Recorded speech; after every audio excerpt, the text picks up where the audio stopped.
di Kisah Para Rasul pasal yang ke-7.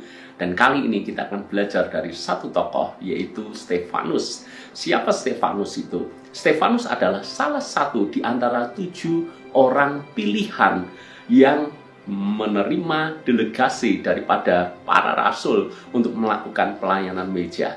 Jadi bisa saya katakan bahwa Stefanus adalah salah satu murid terbaik, salah satu orang yang cakap, orang yang penuh dengan hikmat, orang yang dipenuhi dengan roh, artinya punya karakter yang baik.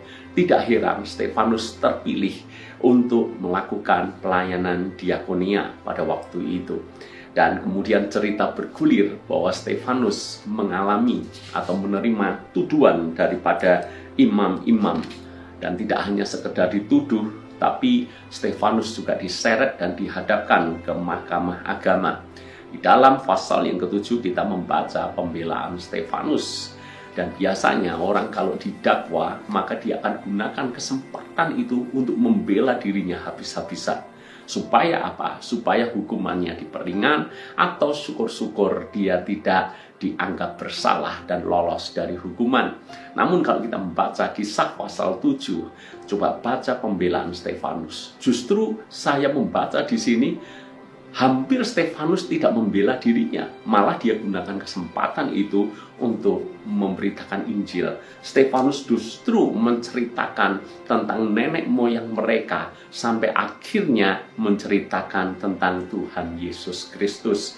Maka ketika mendengar penjelasan daripada Stefanus, mendengar bahwa meja pengadilan justru dipakai Stefanus untuk memberitakan Injil, maka di dalam ayat yang ke-54 dikatakan, anggota-anggota mahkamah itu mendengar semuanya itu sangat tertusuk hati mereka. Mereka menyambutnya dengan gertakan gigi, karena mereka memang dasarnya sudah mengeraskan hati. Mau diceritakan seperti apapun tentang Kristus, rupanya mereka sudah menutup hatinya, sehingga mereka justru menjadi marah karena hati mereka tertusuk.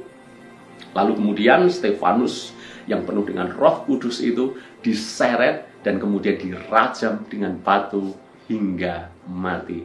Namun hebatnya lagi, Stefanus menggunakan momen-momen detik-detik terakhir dalam hidupnya untuk memberitakan Injil, sekaligus untuk membuktikan bahwa seperti inilah halnya murid Kristus yang sejati.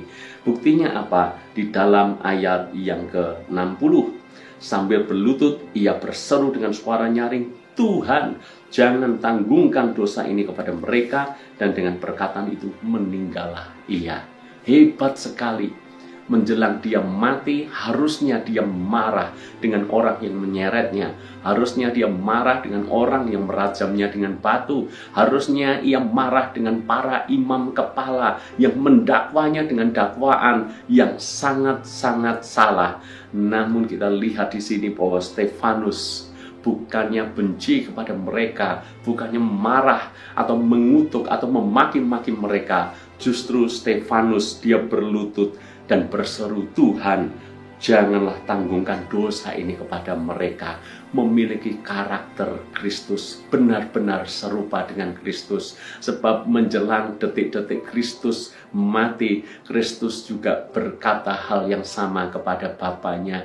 Bapa, ampunilah mereka, sebab mereka tidak tahu apa yang mereka perbuat. Saya yakin apa yang dilakukan Stefanus ini menggoncangkan Yerusalem pada waktu itu. Justru dengan apa yang dilakukan Stefanus, gereja makin bertumbuh.